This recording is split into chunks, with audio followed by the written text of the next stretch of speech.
be injured in your hobby is just the worst. So you really have to put safety first.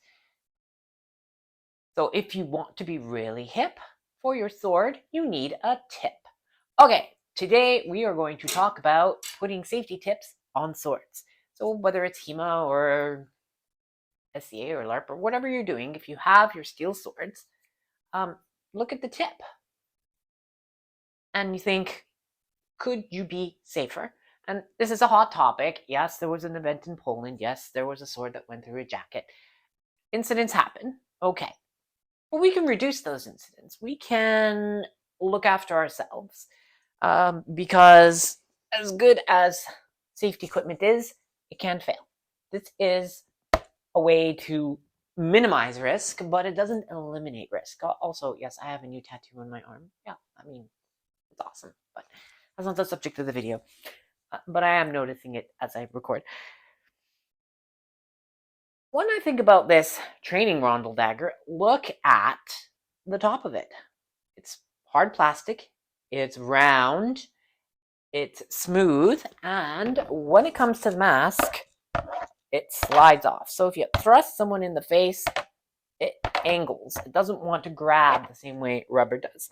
So what is the solution? How do we make these tips? What do we do to make our swords safer? Spatulated and rolled tips, they may not be thick enough, or they may snap off at the wrong time. We can look at building something like this that you can custom form to your sword. So I have the Langsmesser because I am going to Messerfest in New York in about a week, and we'll get lots of testing of these thermoplastic sword tips that you can make. Yes, you can make a sword tip. So all this is I've used a coin, 5p over here in the UK, but any kind of 15 millimeter diameter that you can have, that's going to work. But how do you make it? Well, you order stuff like this. And yes, it comes in different colors. I just went with white. It's basic. It's easy. You don't need a lot. But what you do is you take this and you put it in a glass bowl of hot water. I tried doing it in a plastic bowl, and then you have to scrape off little bits of plastic traces from your bowl because you don't want that getting in your food because, hey, who wants to eat a bunch of microplastics? Not us. No, we don't. We don't.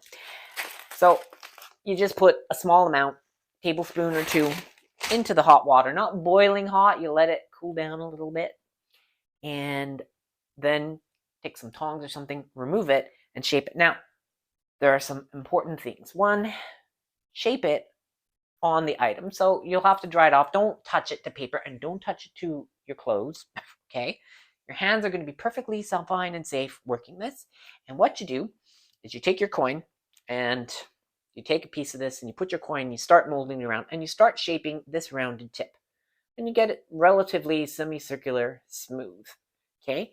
Now, as this stuff cools and sets, it is going to be affected by gravity. It's going to move around a lot. So you kind of have to work at it for 5 to 10 minutes. It is a little bit of a project, but you work it around, work it onto the tip of the sword.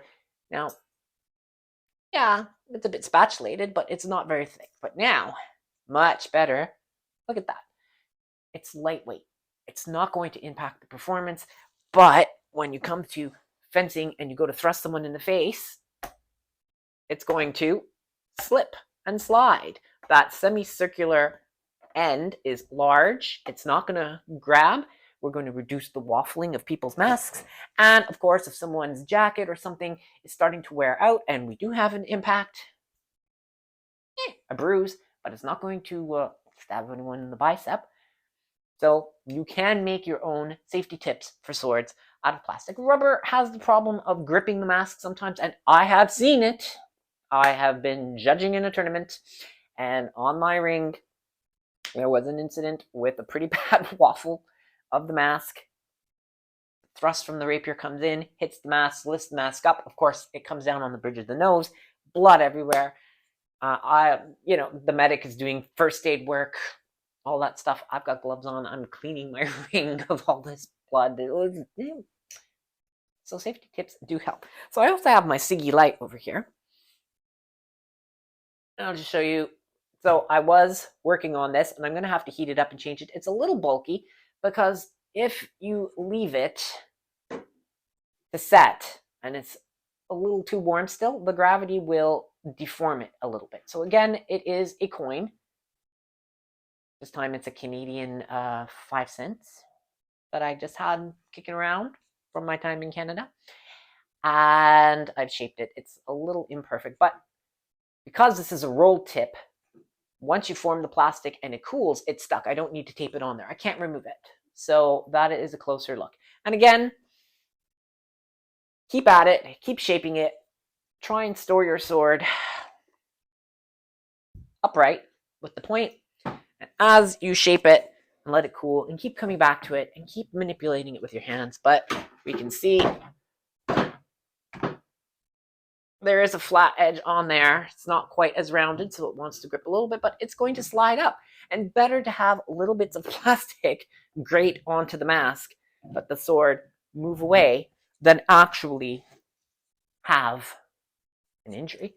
So we can minimize injuries by putting safety first. We can minimize injuries by having little techniques like that. We can keep things safe. So yeah, I will tape this onto the sword because, of course, not being a rolled tip, there's not a lot that it grabs onto. So of course it comes off and then I can secure it with tape. So if I need to remove this tip, I don't have to do much. I don't have to reheat it. And you can reheat this a few times. Once it's cooled, you can heat it up. A heat gun works. Probably a hairdryer on high will help soften it a bit. You can dunk it back into not boiling, but very hot water. And as it goes clear, and that's the secret, it's going to go clear when it's ready to do. So when you can use it, it's clear. And when it is opaque again, white in this case, although you can get black or other colors, it's what you prefer. White's going to show up better for filming, so that helps as well. But there you go. This is a semicircular round safety tip. It mimics what you see on products like this Cold Steel training dagger. And let's see if we can just hold this up here. Doesn't look quite the same, but if I turn it that way, oh, it looks a lot closer. Okay, so that is how you can be safer with a small investment. It's not very expensive. What was this, £7? So what are you thinking about? 10 to $15 wherever you are, something like that. But it's worth it. It is worth it. You can also use it for a lot of other arts and crafts. If you have kids, older kids, not younger kids, of course, 7, 8, older than that, who can then handle it being warm, you can do stuff. You can use it for arts and crafts as well, because you don't need a lot. Just a couple tablespoons will get you more than enough to make your safety tip. And the coin is just a good way to measure and keep it flush. My coin is at a 90-degree angle to the blade, so that really helps. And it's not going to eventually wear and break through the plastic, so that coin is a good low-cost way to make this stronger. But yeah, there you go. That is the safety tip that you can use for your swords if you have a concern about them penetrating someone's gear, damaging a mask, catching on a mask, anything like that. You can make your own safety tip for very low cost. You make dozens of safety tips for very low cost. There are other ways to be safe. Don't be a try-hard, be respectful of your opponent. Gear checks for tournaments are very important. Having safety controls, looking at the blades, making sure things are safe before a match starts, that's all good stuff. But if you, in all of your sparring and training, can put safety tips on things, you are going to reduce the injury rate and increase the joy in the hobby.